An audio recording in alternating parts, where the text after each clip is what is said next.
We are taking break from the Bible study for the month of December and January, but we are starting it not this Tuesday again, this Tuesday, but the week after that, Tuesday. And we have been looking at Matthew, book of the Gospel according to Matthew, for the entire year of last year, and we will continue that this year. And one thing I try to point out lots of times in the study of Matthew was that when Matthew quotes from the Old Testament, the Bible portion written before Jesus' time, he actually quotes from the context. In the context, he really wants to quote what the original author meant. Although lots of times we misunderstand, meaning that he really meant something else. So to understand these quotes better, why Matthew quoted these passages, we have to really go back and read these Old Testament passages within the whole context of what was said before and what was said after. Maybe it is for that reason that our lectionary today just includes both the passage on Matthew about how Jesus started his ministry, but it also includes the Old Testament reading from which that Matthew quoted, namely from Isaiah. Isaiah, last week I said, was lived at the time there was a trouble.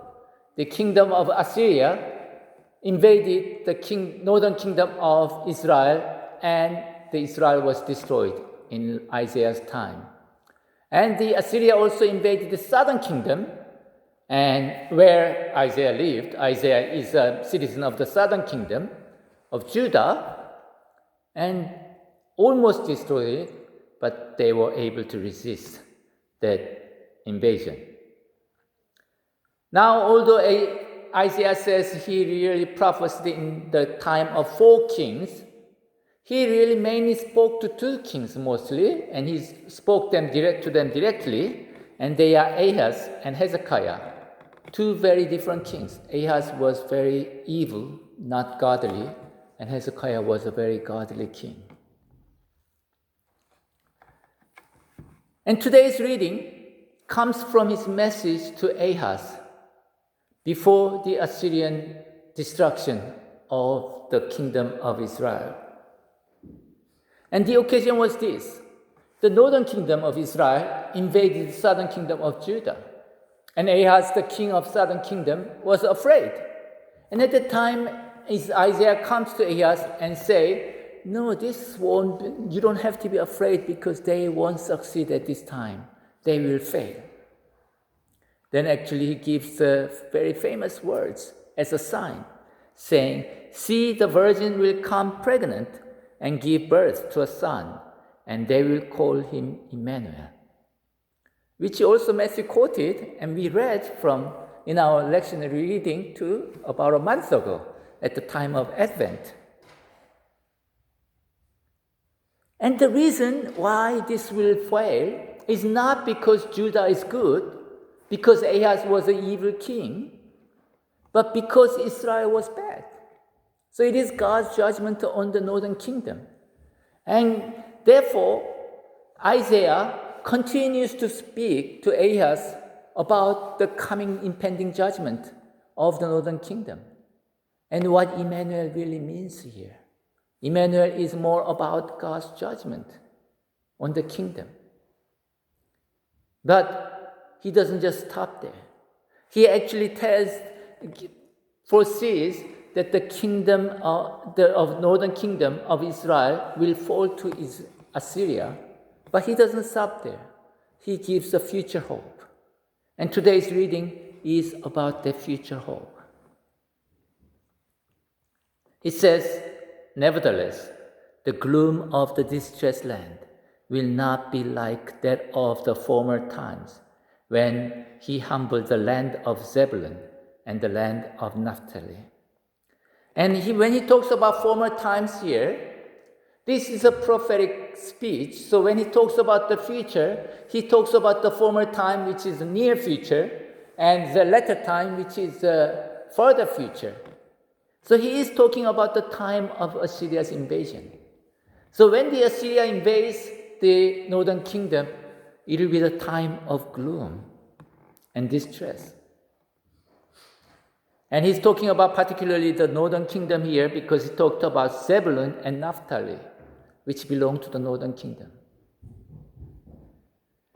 But while he's saying that the Assyrian invasion will happen and they will have a gloomy days, he also says the things will turn around.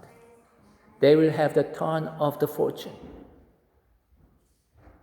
And as the northern kingdom fall first before the southern kingdom, which happens 150 years later, southern kingdom falls, the salvation, God's restoration through Messiah will come in the northern kingdom first. That's the message that that Isaiah is giving here. And to fulfill this promise, Jesus himself started his ministry in the part of the northern kingdom, in the area of Zebulun and Naphtali. And that's why Matthew quoted this. Jesus is fulfilling the promise of restoration this way. God is going to restore their kingdoms. But in the future, he will bring honor to the Galilee of the Gentiles. So he is restoring the kingdom, and when he restores the kingdom, he will also bring honor to them. Now, the people of Judah in the southern kingdom did not respect the northern kingdom that much because they were full of idolatry. And the southern kingdom had a legitimacy in the dynasty because their kings are descendants of David, but not the northern kingdom.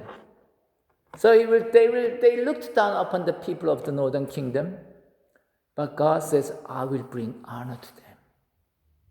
Well, if they look down upon the kingdom of northern kingdom, much more after it was destroyed to the people who lived there, because they, you are all punished by God.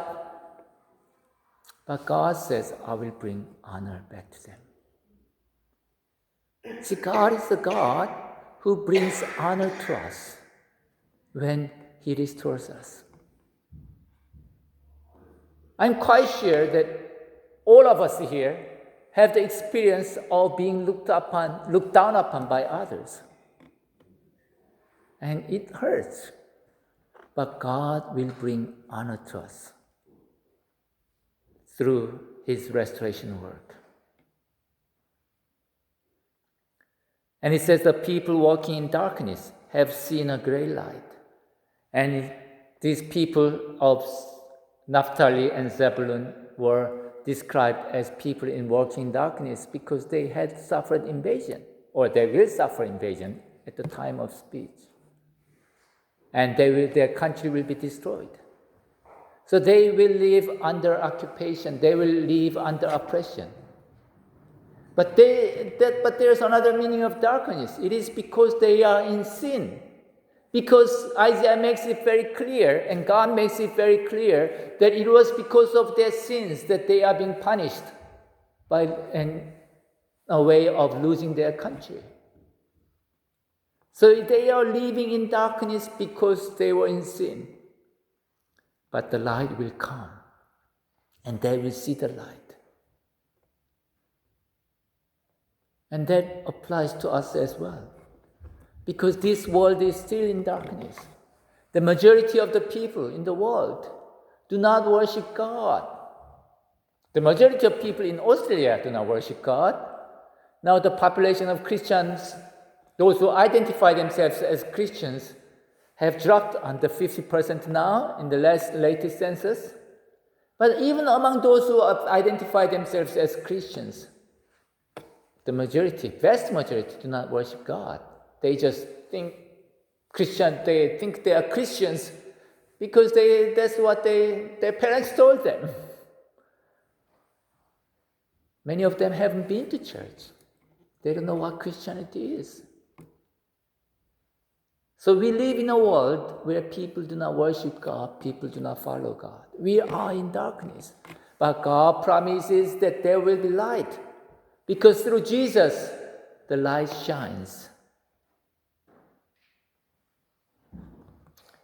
Then Isaiah speaks to God.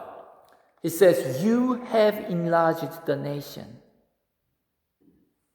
Well, here enlarged can be a land size, but when they talk about enlarged, they are thinking more in terms of strength.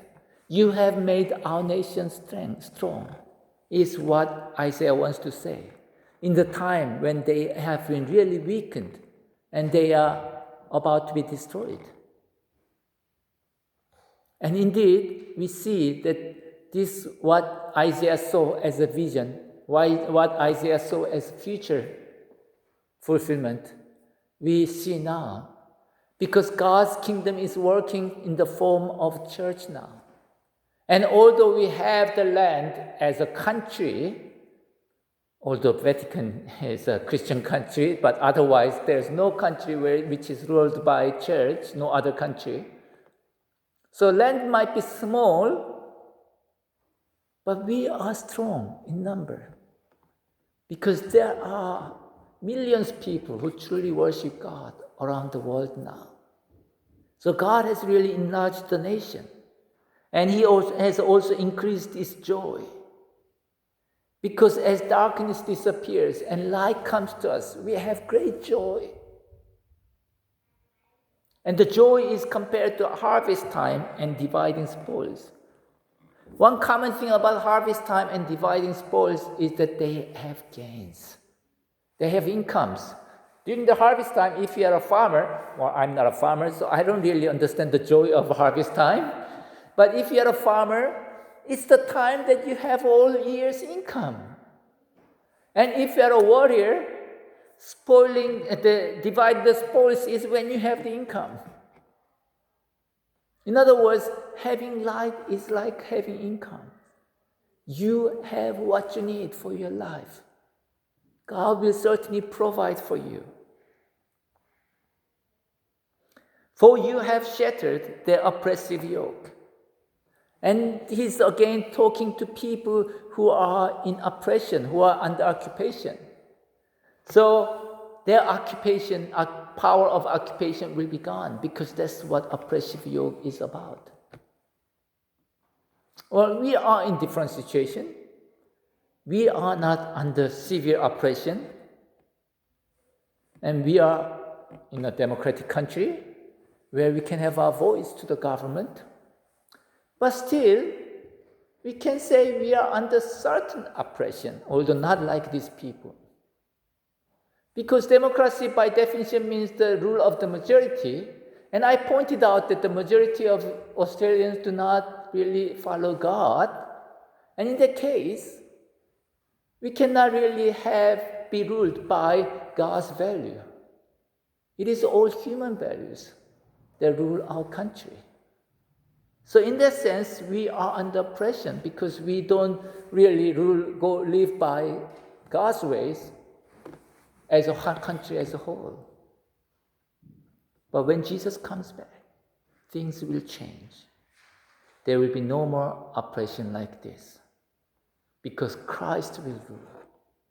Christ will rule with all righteousness and all justice, just as you did on the day of Midian. Well, day of Midian means that when the Midianites ruled the people of Israel, ruled over the people of Israel. And that was before David's time, long time before Isaiah, when they didn't have their own king. Israel didn't have their own king. But at the end, Gideon drove them away. So the day of Midian really shows that God can really drive the oppressive power away. But there's another reason why he talked about the day of Midian. Because it was Gideon who delivered them at the time. And Gideon was afraid at the beginning. He thought, how can I just fight against the Midianites? And when Gideon was afraid, God just ordered Gideon to fight with only 300 soldiers. He is afraid already. He's fighting with 300 soldiers against this great army. And they won. So it was a miraculous deliverance. God's power is so great that when we think it is impossible, God will do it. And I can say that Christians are the people who believe in the impossibles. What seems to be impossible, we still believe. Because the nation, for the people of Israel of the time of Isaiah or time after that, couldn't really believe that God will restore their kingdom when it was destroyed by Assyrians and the Judah later by Babylonians. But they still believed because God promised. God can do what is impossible. And Christians, when we started in the first century, are the people who joined these people who believe who hope for the restoration, because they identified themselves with this lost kingdom when Roman Empire was quite big and didn't mind being oppressed by the Roman Empire. And we can say, although the word Christendom started after Rome, the Roman Empire accepted Christianity, we can still say that we are still dreaming of the restoration. Because, as I said, pointed out before, that it is there nowhere in the world is God's rule. It is all human rules that do not follow God's ways. So the world has to be restored. God's kingdom should come here fully. And God promised that He will. When Jesus comes back, there will be full rule of God. And when He brings this restoration, it is not just political restoration, but He will also restore our honors. We might be just jeered at by others, thinking, oh, you still believe in this old stuff. How can you believe that a human that lived 2,000 years ago was also God? They might mock us for our beliefs, but we can be assured that God will restore our honor when Jesus comes back. They will all see that Christians are honored people and they were wrong. And Jesus began this process when He first came. He started His ministry in Galilee to show that He is restoring the northern kingdom of Israel as well as the southern kingdom of Judah. And by dying on the cross and rising to new life and ascending to heaven, He gave the sure hope, saying that this is my rule. I am in heaven to rule over you, although you don't see it very clearly. And therefore, we are living with this hope. Because Emmanuel, while it means judgment, God being with us means judgment, it also means that He will rule over us. And the promise of Emmanuel stays with us. So let us always keep this hope that He will break the rod on our shoulders. Glory be to the Father, the Son, and the Holy Spirit. Amen.